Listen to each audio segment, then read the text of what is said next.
Olá, você que acompanha a programação da Rede Alesp, começa agora mais um Alesp em Pauta. E o tema de hoje nós vamos falar sobre uma doença crônica que inclui dificuldade de atenção, hiperatividade e impulsividade. Em geral, o TDAH começa na infância e pode persistir na vida adulta. Pode contribuir para baixa autoestima, relacionamentos problemáticos e dificuldade na escola ou no trabalho. A dislexia ocorre em crianças com visão e inteligência normais.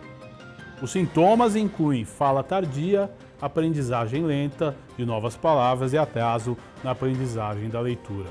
Também na hiperatividade, nós vamos no programa de hoje conversar sobre esse tema, a TDAH, que é muito conhecida, mas poucos sabem, realmente o que ela é, e hoje nós vamos explicar. E a Alesp tem a Lei 17.465, que cria o Programa de Diagnóstico e Apoio aos Alunos com Dislexia e Transtorno do Déficit de Atenção com Hiperatividade na Rede Estadual de Ensino. E para falar de tudo isso, eu recebo aqui nos estúdios a psicóloga Damaris Flacker e a pedagoga professora Kathleen Gil Garcia. Vamos começar saudando as nossas convidadas. Muito obrigado pela participação. Eu já começo com uma pergunta que eu acho que todo mundo já ouviu falar de TDAH, mas poucos sabem o que é. Então, doutora Damaris, explica, por gentileza, para o nosso telespectador. Ok. Muito boa tarde, é um prazer estar aqui com vocês. O TDAH ele é um transtorno neurobiológico que ele tem por característica a desatenção, o déficit de atenção, a hiperatividade e a impulsividade. Ele é acometido na infância, Encontramos também adolescentes e adultos com esse transtorno, mas ele precisa acontecer inicialmente na infância. Então, quando nós falamos do TDAH, nós estamos falando então de pessoas que apresentam um padrão de comportamento mais agitado, impulsivo, inquieto ou desatento, desorganizado, e tudo isso acaba prejudicando o funcionamento dessa pessoa em diversos locais. Então a gente precisa entender se essa pessoa é acometida por algum impacto, ou seja, na sua vida social, familiar, nas questões pedagógicas, para que a gente observe se tem ou não TDAH. Agora, doutora, é importante a gente explicar, e eu acho que gera uma dúvida no nosso telespectador, qual que é a analogia, e qual que é a semelhança ou a união desse fator com a dislexia? Na verdade, a gente observa que o TDAH ele tem diversas comorbidades e uma delas pode estar associada justamente aos transtornos de aprendizagem, Então, o TDAH é aquela dificuldade no foco atencional, enquanto a dislexia ela vai percorrer ali por uma dificuldade na leitura e na escrita. Ou seja, a criança ela começa a iniciar ali o fundamental, o ensino fundamental, e ela tem dificuldade no aprendizado de compreender ali as letras e a escrita. Agora, doutora Kathleen, seja bem-vinda no seu primeiro destaque. E na escola, como é que funciona esse problema? Como é que vocês conseguem observar e começar a formar um diagnóstico em relação a isso? Primeiramente, muito obrigado pelo convite, é um prazer estar aqui. Na escola, a criança com TDAH já começa a apresentar alguns sintomas, daquela agitação motora, aquela criança que não fica muito tempo sentada na educação infantil. Mas é no decorrer ali dos primeiros anos do ensino fundamental, primeiro, segundo ano, que essas dificuldades acabam sendo mais evidentes. Então é aquela criança que a professora está pedindo uma tarefa, não está prestando atenção no coleguinha, aquela criança que está sempre andando pela sala de aula. Então isso são sinais importantes na questão escolar que se deve ser observados e tratados na questão de orientação e diagnóstico. É interessante a gente conversar e abordar aqui também políticas públicas, A gente sabe que tem políticas públicas federais, estaduais, aqui na Alesp a gente fala dessa lei, mas qual que é a importância, dessa interlocução com o poder público, porque às vezes numa escola particular, de repente esse trabalho ele se torna mais eficiente. Agora, das escolas públicas, eu acho que é uma vitória ter uma lei como essa, né? Sim, tanto a lei federal quanto a lei estadual, ela vem contribuir para a conscientização desses transtornos, não somente do TDAH, mas os transtornos em si de aprendizagem. Então, é levar aos professores, às redes municipais, estaduais e mesmo particulares, um ciclo de palestras, profissionais que possam orientar em relação a esses sinais, a esses sintomas e como que a escola pode contribuir na vida, no cotidiano daquela criança. Agora nós vamos receber aqui também via Zoom e vai participar com a gente do programa a Juliana. Ela tem o TDAH. Juliana, seja muito bem-vinda aqui ao nosso Alesp em Pauta. Eu gostaria que você contasse um pouco aí da sua experiência, né? Você tem 29 anos. Quando você foi diagnosticada, como é que funciona isso? Quando foi o sinal, né? Eu tenho algum problema que eu preciso resolver na minha vida. Olá, Ruben. Obrigada pelo convite. É bom poder compartilhar essa experiência, até para que outras pessoas se identifiquem e consigam tratar. Eu descobri o TDAH com 26. Eu fui atrás para ver com 26, eu casei naquela época e aí alguém foi morar comigo que não tinha nada parecido comigo e comecei a ter algumas discussões, ele começou a reparar algumas coisas que eu nunca tinha notado, que eu achava que era problema. Por exemplo, eu chegava em casa, eu sentava no sofá, passava 1 hora, eu não tinha feito nada, porque eu tinha me distraído olhando para o teto, olhando para o gato, olhando para o celular, e eu não reparava. Eu não percebi isso, não é uma coisa que eu conseguia perceber até. E aí eu fui atrás para ver o que estava acontecendo e acabei descobrindo o diagnóstico do TDAH. E muita coisa na minha vida fez sentido depois que eu tive o diagnóstico, porque desde criança eu sempre tive os sintomas, mas sempre fui tentando mascarar, eu conseguia ser funcional. Eu não prestava atenção na aula, mas eu rabiscava meu caderno inteiro para conseguir ouvir uma palavra da professora. A professora estava falando, ela terminava de falar comigo, olhando para ela, não sabia o que a professora falou. Até no trabalho eu tinha muito problema de conseguir, queria ficar na mesma atividade muito tempo, porque ficava entediante, eu começava a perder a motivação. Questões de relacionamento, eu tive problema de... Morreu uma pessoa que eu gostava muito e eu não conseguia ficar triste, não entendia por quê. Coisas desse tipo até que não é tão comum, que as pessoas não falam tanto dos sintomas. E o diagnóstico, eu fiz todos os testes, e quando eu comecei o tratamento com a medicação e com a psicoterapia, foi quando eu percebi a diferença do que é você ter uma vida saudável e melhor tratando o TDAH e uma vida com o TDAH tendo todo aquele impacto. Porque não é só o impacto, às vezes, da tensão. Eu tinha problema com sono, de não conseguir dormir, ter pesadelo toda noite. Tinha até algumas coisinhas meio engraçadinhas, por exemplo, eu tô falando com alguém e eu deixava a pessoa falando sozinha e saía andando porque eu me distraí. Coisas até nesse nível, assim, que pra mim não parecia nada, mas acabava afetando as outras pessoas e eu não conseguia nem sequer reparar essas coisas, assim, essas pequenas coisas, essas desatenções. E acho que, do geral, é menos isso, mas a melhor coisa que eu fiz foi ter conseguido ir atrás perceber que o problema existia e ter descoberto que o TDAH ia tratar. Muda muito a vida depois que você faz essa qualidade de vida, meu desempenho no trabalho, meu relacionamento com o meu marido, com os meus amigos mais próximos, até com a minha família melhorou muito por causa disso. Eu tinha uma ansiedade que vinha junto, que eu não conseguia tratar, e depois comecei a tratar o TDAH, eu consegui melhorar da ansiedade. Então, eu não tenho mais nem o transtorno de ansiedade que eu consegui tratar depois do TDAH. Hoje em dia eu durmo bem, então são benefícios que o tratamento do TDAH faz toda a diferença. E até tem um sobrinho também que ele tem o TDAH e por causa da minha experiência, a minha irmã foi capaz de identificar que ele tinha algum problema e levar ele para já ser encaminhado para o tratamento. Olha, interessante, né? Nesse depoimento da Juliana, de repente o telespectador que nos assiste, ele fala, peraí, eu sinto, né, eu tenho um comportamento que é estranho.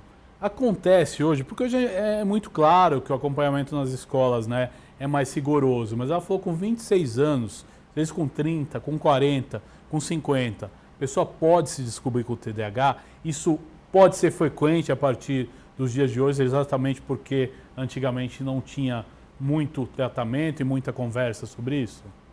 Exatamente, Guga. Na verdade, o que nós observamos é que hoje existe uma movimentação maior a respeito das informações do TDAH. e isso tem beneficiado muito, né?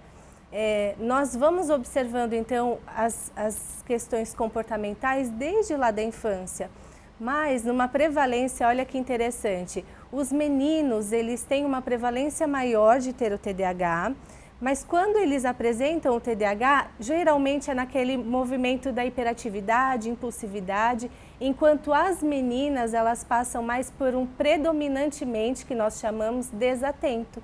Então é aquela criança que está olhando, ela observa tudo o que está acontecendo, mas de repente ela já se distraiu, ela não conseguiu voltar. Não que isso não possa cometer os meninos também, mas a probabilidade das meninas apresentarem um TDAH predominante desatento é maior. E isso vai se postergando pela vida, porque ela vai arrumando uma estratégia aqui, nem tão funcional por um outro lado, mas isso vai levando durante a vida e na vida adulta que os impactos são maiores. Exato, os impactos são maiores e eu quero saber também a opinião da Kathleen em relação a isso, né? Principalmente ao diagnóstico tardio. Como é que você enxerga esse cenário, até aproveitando o depoimento da Juliana? Isso é muito comum hoje, né, devido à conscientização maior do transtorno. Nós temos mais matérias publicadas, mais estudos, então até a população médica está preocupado em perceber esses sinais na vida adulta. Então é muito mais comum hoje nós percebemos histórias igual da Juliana, né? Passei uma vida inteira com dificuldade, eu fui aquela criança que não ficava quieta na sala de aula, eu não prestava atenção, eu sempre tive dificuldade de relacionamento com os meus amigos, com a minha família, e isso foi acometendo dificuldades na vida. E chega uma fase da vida que a gente precisa entender o porquê, né? O que é isso, o que aconteceu com a gente, e muitos buscam, primeiro, normalmente, um médico, alguns já vão direto no psicólogo, já é encaminhado para uma avaliação neuropsicológica, que aí vão norteando a questão do diagnóstico. Agora, o ideal é o quê? Um trabalho conjunto, a pessoa primeiro procura o médico, a psicóloga. Como é que... Porque é importante, né? Esse nosso programa, ele presta serviço à comunidade. Quem está assistindo aqui, como é que ele pode buscar esse tratamento? Geralmente, a pessoa busca primeiro um neuropediatra, ou psiquiatria infantil, ou um neurologista, né? Depois dos sinais e sintomas, isso geralmente é inicialmente para o médico. Então, o médico ele vai observar ali as questões. Mas a gente fala que, independente do diagnóstico ser fundamentalmente clínico, ou seja, ele permeia ali as questões observacionais, a gente entende também a necessidade de uma avaliação multidisciplinar. Por exemplo, lá na Faculdade de Medicina da UBC, no Núcleo Especializado em Aprendizagem, né, há 20 anos nós trabalhamos com isso. Então, realizando avaliações no setor de psicologia, neuropsicologia, fonoaudiologia, também a neuropsicopedagogia, né, junto com o neuropediatra, para observar essa funcionalidade da criança. Agora, é importante, Kathleen, pegando esse gancho, né? O que o pai deve observar, principalmente nos filhos? A criança está brincando. Qual o sinal que é mais característico e pode gerar preocupação? Porque eu acredito que também crianças que não têm o TDAH, em algum momento da vida, pode apresentar um sintoma e, de repente, não é a questão de você se preocupar, né? Exatamente. Nem toda criança desatenta ou toda criança agitada, ela tem um transtorno do déficit de atenção. Mas nós começamos a observar em casa a criança que é desorganizada, né? Chega da escola, vai mochila de um lado, sapato do outro, tem essa dificuldade na organização dos objetos pessoais. Aquela criança que o pai chama uma vez e faz de conta que não está ouvindo. E, principalmente, a escola tem que ser muito parceira. As políticas públicas que nós temos no Brasil é justamente para isso. A escola fazer essa sondagem, essas primeiras percepções das dificuldades e encaminhar para a questão de uma avaliação e diagnóstico. Agora, Juliana, você que está aqui, né, participando conosco, contando a sua história, conta um pouquinho da dificuldade que você sentia no trabalho, até para a gente poder esclarecer a população, né, e acender um alerta para quem de repente apresente, né, sintomas parecidos e atitudes parecidas com a da Juliana. Como é que era? Olha, a primeira coisa assim que tinha característica sempre. Tinha pelo menos umas 20 abas abertas no computador, no mínimo, para começar assim, 20 Ah, abas tá. abertas. Eu começava uma atividade, eu lembrava que tinha outra, eu ia para outra, e no meio dessa outra atividade, eu ia para uma terceira atividade, e aí mexia no telefone, se alguém falasse, eu me distraía, abria uma quinta aba, e no dia eu acabava terminando uma atividade, duas, eu não conseguia ter uma produtividade boa, afetava a produtividade.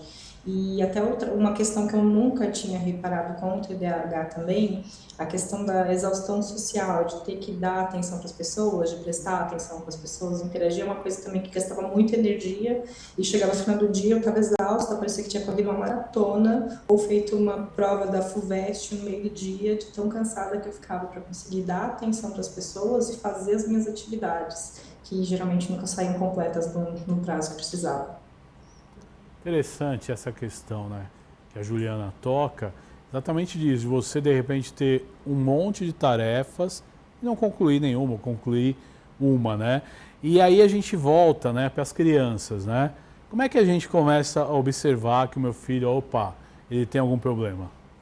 Então nós vamos observando tudo isso. O que a Juliana até trouxe é uma questão de dificuldade no que a gente fala de função executiva, né? Ter aquele planejamento, a organização e a tomada de decisão. E isso nós vamos observando desde a infância. Então a gente observa que não só uma dificuldade de desatenção ou um comportamento hiperativo impulsivo, mas também a dificuldade nesse planejamento, nessa organização. E uma das características também que o TDAH traz é a questão da dificuldade na regulação das emoções. Então, na infância, a gente também vai conseguindo observar o quanto essa criança e esse adolescente, ele é uma criança mais explosiva, tem uma dificuldade maior ali de lidar com as emoções, ele acaba tendo dificuldade também por conta da impulsividade, ele acaba estragando os brinquedos, ele atropela, ele fala por cima dos amigos, né? Acaba sendo mais agressivo. Então, tudo isso vai influenciando e a gente vai observando que fica disfuncional para aquela criança. Agora é interessante dentro disso, né? Como é que você diferencia a ansiedade, por exemplo, de um sintoma do TDAH, como você explicou? Porque existem pessoas que são extremamente ansiosas, isso acaba gerando até impulsividade, a mesma descrição. Como é que você diferencia ou, de repente, a ansiedade também é ligada ao fator? A ansiedade ela é uma comorbidade até do TDAH, né? Há uma probabilidade muito grande da pessoa com TDAH ter ou transtorno ansioso ou o que nós falamos de sinais e sintomas de ansiedade. Isso também pode acontecer.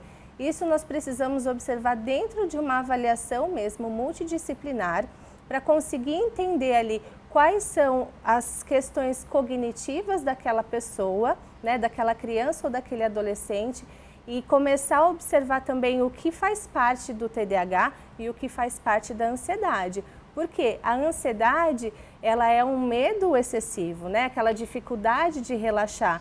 Muitas vezes a pessoa com TDAH, ela vai tentando fazer esquemas de organização e ela acaba se perdendo dentro da ansiedade, por exemplo, né? Então ela tenta ali manter uma rotina, não consegue aquela rotina e ela começa a ficar muito mais ansiosa porque começa a procrastinar tudo isso e não realizar de forma adequada. Interessante isso, Kathleen. Sua opinião, alguma coisa mais a acrescentar nesse assunto específico? Ansiedade versus TDAH, isso na escola. Na escola, nós acabamos observando, né, alguns sinais não só da desatenção, mas aquela criança que tem a dificuldade de finalizar a tarefa no tempo correto. Muitas vezes eles chegam em casa e a mãe, quando vai observar ali a tarefa está incompleta, porque eles têm essa dificuldade de se manter a atenção, de se organizar e de se planejar para ir finalizando essas tarefas também no dia a dia. Então não é só uma hiperatividade, há muitos relatos da questão de brigas entre os amiguinhos, né? Na hora da educação física, onde eles são direcionados a regras, eles podem apresentar dificuldades de seguir as regras das brincadeiras. Então é um conjunto de sinais que nós sempre temos que estar em alerta. Interessante, aí eu vou pedir a opinião da Juliana, que está conosco também. E essa questão que a doutora levantou exatamente dos relacionamentos. Como é que funciona? E aí a gente vai falar desde os relacionamentos quando criança, e você também disse para nós, quando eu casei, eu entendi que eu tinha alguma coisa errada. Então é importante você falar sobre a sua experiência. Dessa questão dos relacionamentos, quando eu era criança, eu tinha bastante dificuldade de fazer amizade, até porque tinha muito isso de ser impulsiva, ou eu era indiferente, eu não regulava, não entendia, não sentia nada, e do nada eu tava lá super explosiva, super carinhosa, e do nada sumia. Aí acabava que era bem difícil manter amigo, namorado, terminava rápido. Aí quando eu tratei, foi quando eu percebi esse padrão de comportamento e aí comecei a mudar. Para começar, não interromper as pessoas enquanto elas falam, que isso é super comum. Os dias que eu fico sem minha medicação, eu faço isso por mais que eu tente controlar. Meu marido, ele namorava comigo, então a gente se cansava um do outro. Tudo bem, ele ia para casa dele, eu ia para mim, tudo certo. Em casa, minha mãe nunca chegou a reparar, até porque muitas filhas, então é muita atenção para ela dividir. E quando ele foi morar comigo, como ele não é neurodivergente, ele começou a reparar esses comportamentos que para mim era só uma coisa do dia a dia normal. Eu achava que era só ansiedade, eu não pensava que podia ser o TDAH. Foi até um neurologista que falou, não, isso aí tem cara de TDAH, e eu fui atrás. E aí a gente começava a discutir com umas coisas, não, você deixou de fazer isso aqui, você ignorou o que eu tô falando, você não presta atenção em mim. Tinha umas coisas assim que acontecia, eu falava, não, mas não é que eu não quero prestar atenção em você, eu me perdi, foi sem querer. E ele não entendia, e quando teve o diagnóstico, teve o tratamento, ele percebeu a diferença do depois e eu também percebi a diferença. Ele fala, eu escuto, os meus amigos hoje em dia eu não sumo enquanto eles estão falando, eu tenho uma regularidade no relacionamento com as pessoas, que é uma coisa que eu não tinha. Essa questão da impulsividade, de ser explosiva, eu era uma criança meio raivosinha de vez em quando por causa disso. Hoje em dia eu sou uma pessoa muito mais calma, eu não tenho tanto isso da impulsividade. Antes de tratar o TDAH, eu tinha uns picos de gastar. Eu ia, que coisa linda, deixa eu comprar. Hoje em dia não, hoje em dia eu não tenho mais tanta essa impulsividade de, te veio, eu gostei e vou sair gastando também, que era outra coisa que afetava até os relacionamentos. Melhorou muito ter tratado isso. Meus amigos gostam mais de mim e meu casamento está seguindo.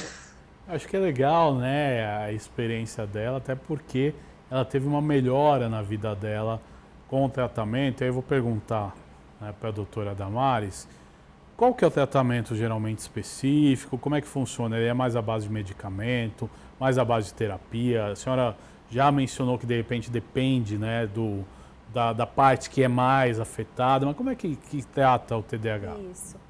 O TDAH ele é tratado de forma medicamentosa e multidisciplinar, né? Então, cada caso é um caso. Então, aquela criança ou aquela pessoa que precisa de um acompanhamento psicológico, ou psicopedagógico, ou fonoaudiológico, né? O tratamento psicológico, ele vai trabalhar justamente nessa questão comportamental e também nas questões emocionais, de regulação emocional também. Então, é afastado da pessoa aqueles pensamentos negativos. Existem muitos pensamentos negativos para a pessoa com TDAH. Então, é aquele eu não consigo, eu não faço, eu não dou conta, eu vou deixar para lá, né? A pessoa com TDAH, geralmente, ela começa até brincar muito com os sintomas que ela tem. Porque eu sou assim mesmo, então eu não preciso. E, na verdade, dentro do campo da psicoterapia, nós vamos trabalhando justamente esses comportamentos, esses pensamentos e trocando por pensamentos, na verdade, adequados e pertinentes a ela e mostrando o quanto ela é capaz. Agora, Kathleen, eu vou te fazer uma pergunta um pouco diferente, né? E quando a pessoa descobre tardiamente, né? Não sei o que a gente já pode considerar tardio, né? Como é que trabalha com essa questão, né, didática, de aprendizado, para correr atrás do prejuízo que ela teve? Como é que vocês trabalham isso? Existe uma possibilidade? Como é que é? Pode dizer, tem que fazer tudo de novo, não? Como é que é isso? Não, como a gente brinca, não tem um restart da vida, né? Mas a terapia, não caso só a terapia psicológica, mas a própria terapia neuropsicopedagógica, psicopedagógica, ela vai reensinar o uso de algumas novas estratégias para que ela possa ir melhorando o cotidiano, refletindo sobre as ações. Então, a questão de organização, muitos no estudo, né, chegam na universidade, não sabem ainda do próprio diagnóstico, quando descobrem, eles já têm essas dificuldades, eles já criaram as novas estratégias, mas muitas vezes essas estratégias elas não estão tão adequadas. Então, o processo terapêutico também vai ajudar nas estratégias do dia a dia, né? Aquelas pessoas, de repente, que fazem 5 vestibulares, larga a faculdade, seria esse mesmo... Isso mesmo. Como é que a pessoa trata isso? É procurando uma ajuda psicológica? Isso, procurando compreender as dificuldades e tratá-las, né? Seja com a medicação, seja com as terapias multimodais. Então, nós precisamos estar sempre em alerta e entender as nossas dificuldades, né? Se o prejuízo está na nossa vida, tem algum alerta aí para nós verificarmos e buscar ajuda. Juliana, colocando você de novo aqui na conversa, você já teve problemas aí com aprendizado, já teve dificuldade em concluir algum curso, alguma graduação? Como é que foi isso na sua vida?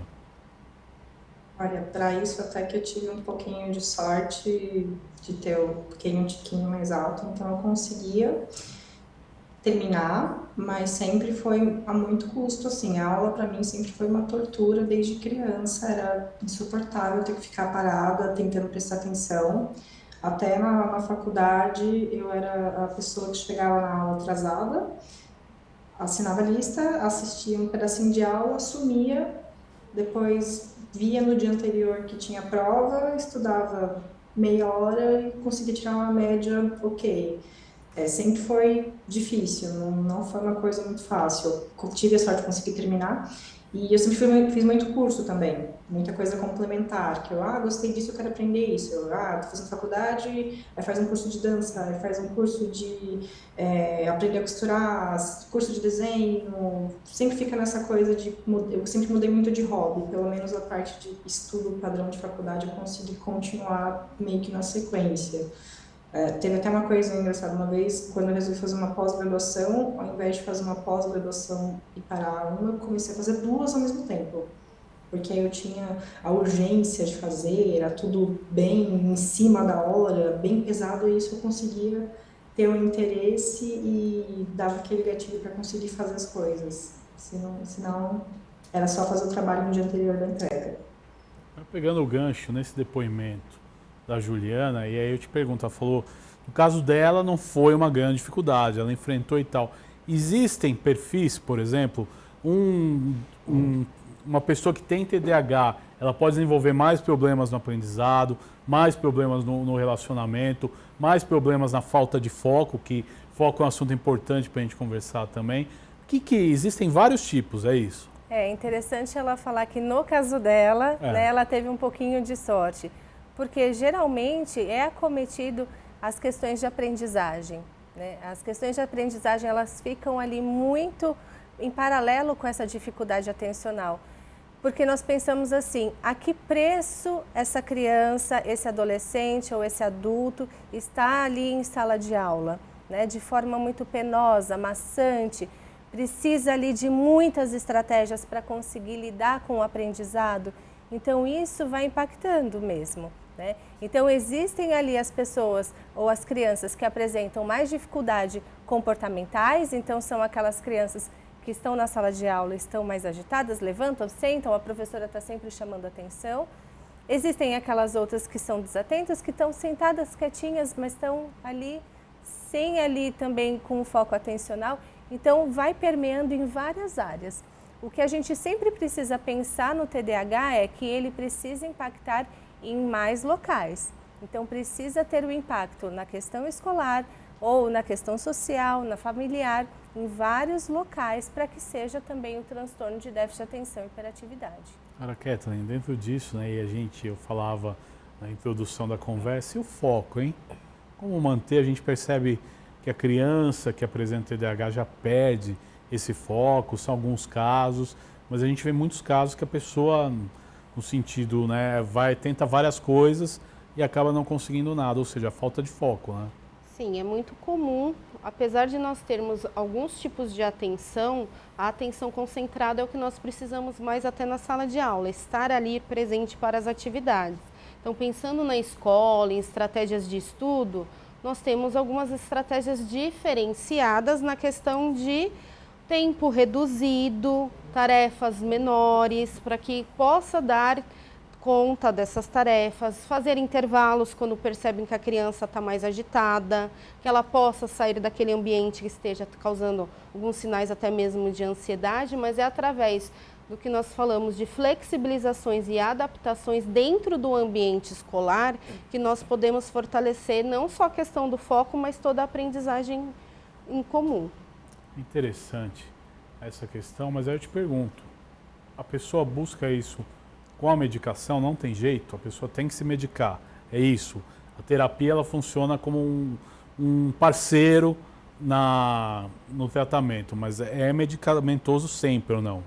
Geralmente medicamentoso, né? Claro que isso vai partir muito do médico que está acompanhando essa pessoa, mas geralmente é medicamentoso porque nós estamos falando de uma dificuldade na área frontal do cérebro, né? Então, por conta disso, medicação.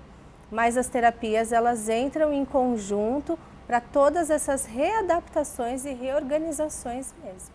Agora é interessante, né? Entrando um pouco na parte da ciência, eu sei que a especialidade de vocês é na psicologia, mas então é modo de dizer um distúrbio que você tem no teu cérebro. Isso não teria tratamento cirúrgico, não. Isso aí é só medicamentoso. Ele é um transtorno neurobiológico das funções mesmo cerebrais. A gente está falando ali de dopamina e noradrenalina mesmo. Então, por isso que precisa dessa questão medicamentosa. Agora, é interessante também a gente abordar, e uma questão que eu tenho certeza que gera dúvidas na população, é a questão do TDAH quando você chega na idade adulta e você precisa de um tratamento.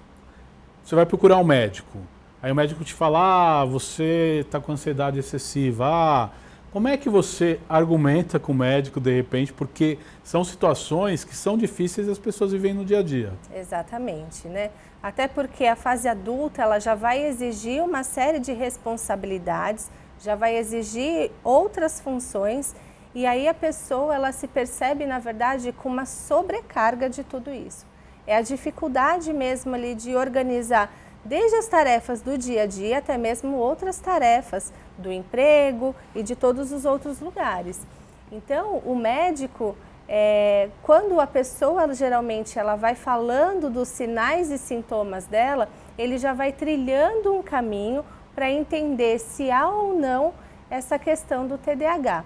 Mas em muitos lugares a gente observa que os médicos estão em muita parceria com essa equipe, né, multidisciplinar, porque geralmente é solicitado uma avaliação ou multidisciplinar, né, para a infância e para a adolescência, ou no caso do adulto, uma neuropsicológica, porque a gente vai fazer um rastreio ali das funções cognitivas, entendendo o funcionamento cognitivo e também observando como estão as questões emocionais dessa pessoa. Importante, você tocou na questão emocional. A pessoa pode desenvolver, né, o TDAH depois de um trauma, por exemplo, depois de uma mudança de vida, um problema sério. É possível que ela desenvolva sintomas? Isso seria um TDAH também ou não? Não, geralmente o TDAH ele é imposto ali na infância, né? Ele é trazido então em toda a vida dessa pessoa. O que pode acontecer em algum momento da vida dela é trazer ou por algum trauma ou alguma situação comorbidades, que a gente fala. Então, ou a ansiedade, ou o transtorno obsessivo compulsivo, ou sinais de depressão. Então, a gente vai vendo as comorbidades acontecendo na vida adulta. E essas comorbidades, elas são ligadas diretas ao TDAH? Às vezes a pessoa teve depressão a vida inteira dela e não fechou um diagnóstico. Pode ser um TDAH? Pode ser um TDAH. Né? Que aí nós vamos avaliar lá na vida adulta e quando a gente traz toda a história dessa pessoa, então desde a infância a gente vai entendendo que é uma história com déficit de atenção, é uma história ali com dificuldades. Quando a gente vai observando, né, dentro da anamnese, por exemplo, a gente vê que um dos pais tem uma prevalência também de que tiveram ou têm os sinais e sintomas do TDAH. Então, todo esse quebra-cabeça a gente vai observando na avaliação neuropsicológica. Agora é interessante, né? Você tocou no assunto, você falou pai, de repente, pode apresentar. É genético isso? É, olha só. Interessante a gente... O TDAH, ele é um fator genético e ambiental. Genético, né? Então, um dos pais, ou o pai, ou a mãe, ou um tio, apresentam essas características, ou mesmo o diagnóstico de TDAH. E ambientais, quando a gente fala daquela mãe que tem ali uma gestação em uso de drogas, tabaco, né? Faz uma criança que nasce prematura, então ela também tem a chance de desenvolver o TDAH. Interessante a gente pegar essa questão, né? Porque cabe também ao telespectador que nos assiste começar a observar, né, o seu meio, o seu ambiente, exatamente, né, para ver a situação. Às vezes você tem, né, um comportamento, por exemplo, parecido com o seu pai e com a sua mãe, pode ser um alerta, né? Exatamente. Em muitos momentos, dentro da própria avaliação, a gente vai observando, principalmente no momento da devolutiva, em que a gente explica o que é o diagnóstico, como isso está acontecendo, o que foram observados na avaliação, os pais vão falando, mas eu também era assim, mas eu também senti assim, nossa, mas eu também tenho dificuldade nessa função ou nessa função. Então, eles vão se identificando. Muitos pais passam por avaliação após a avaliação dos seus filhos. Interessante essa questão. Agora, Juliana, você observou alguma coisa na sua família? Você falou que é uma família grande, que você tem muitas irmãs e irmãos, né? Você conseguiu observar isso ou não? Sim, consegui. Depois do diagnóstico, eu percebi que a minha mãe tem muitos sintomas do TDAH. Eu tentei convencer, mas ela não quis ir fazer o diagnóstico. A minha irmã mais nova, ela tem todos os sintomas também, e ela teve muita dificuldade de aprendizagem. E o meu sobrinho, ele tem o TDAH, ele já foi diagnosticado, a minha irmã agora está indo atrás do diagnóstico. Tudo porque eu fui atrás, descobri que tinha, falei, olha, tá vendo essas coisas aqui que você sente, que você faz? Isso aqui é coisa de TDAH, vocês podem ter também, vão atrás. A vida fica muito melhor depois que você começa a tratar. Interessante, né, essa questão. E ela tocou num ponto que eu acho importante a gente abordar, a questão da negação, né? O pessoal vai falar, eu vivi 50, 60 anos com isso, eu não tenho essa doença, mesmo para outras doenças, depressão e tudo mais. Como é que a gente faz para trabalhar com a negação das pessoas? É muito complexo, porque geralmente os pais falam assim, eu passei por isso e sobrevivi, estou vivo até hoje, né? E na verdade não é assim, há uma disfunção, a pessoa acaba tendo dificuldades também que apresentam ali, né, em alguns momentos da vida. A questão familiar, ela é muito importante quando a gente fala nesse sentido de parceria, porque o trabalho terapêutico, ele precisa acontecer também não só com aquela criança ou adolescente que está passando, mas também com os familiares, eles precisam ser orientados. Porque é muito comum nós encontrarmos nas famílias aquela fala, ele é assim mesmo, eu estou cansada, né? Os pais falam muito isso, eu me cansei dessa criança. A gente vai vendo até sinais do desprazer, da maternidade e da paternidade também, dessas funções, porque eles não conseguem ver êxito na criação dos seus filhos. Então, a gente também precisa entrar com uma conscientização e um trabalho familiar. E para isso que entram também as políticas públicas, né? Que a partir do momento que você tem uma semana de conscientização, um dia de conscientização, né? um mês que seja, né? Que normalmente é simbolizado pelas cores, você levanta, né, a atenção da população e dá informação para a população que às vezes é carente dessa informação. Exatamente. Quando a gente fala sobre o TDAH, quando a gente traz ali uma movimentação sobre isso, nós estamos ali trazendo informações para vários lugares, né? Então, de quais são os sinais, de quais são os sintomas, do que pode ser tratado.